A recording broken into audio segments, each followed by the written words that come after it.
La solidarité avec le peuple français s'exprime un peu partout dans le monde. Lors du sommet de l'ASEM, le dialogue Asie-Europe, qui se tient en ce moment en Mongolie, une minute de silence a été observée. Le président du Conseil européen, Donald Tusk, a exprimé ses condoléances.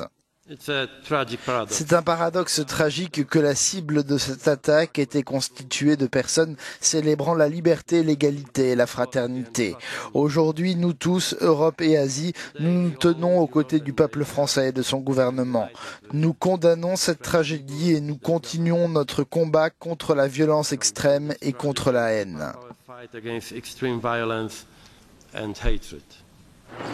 La chancelière allemande Angela Merkel a également réagi. Ce qui compte en ce jour, c'est la solidarité de tous en Allemagne à l'égard de nos amis français, la solidarité de tous les pays réunis ici dans le combat contre le terrorisme. L'Allemagne se tient aux côtés de la France et de beaucoup d'autres dans leur combat contre le terrorisme et je suis tout à fait convaincu qu'en dépit des difficultés, nous l'emporterons. Le président américain Barack Obama a fait part de sa tristesse sur son compte Twitter. Il a assuré que son pays offrait à la France toute l'aide dont Paris pourrait avoir besoin pour mener l'enquête. Consternation aussi en Australie.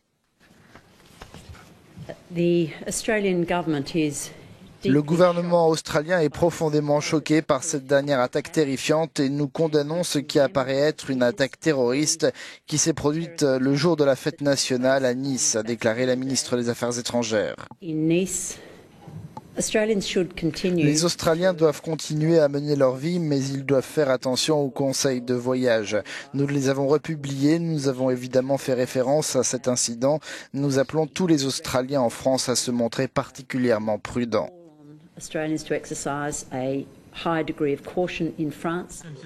À New York, le Conseil de sécurité de l'ONU a également condamné un attentat qu'il a qualifié de barbare et lâche.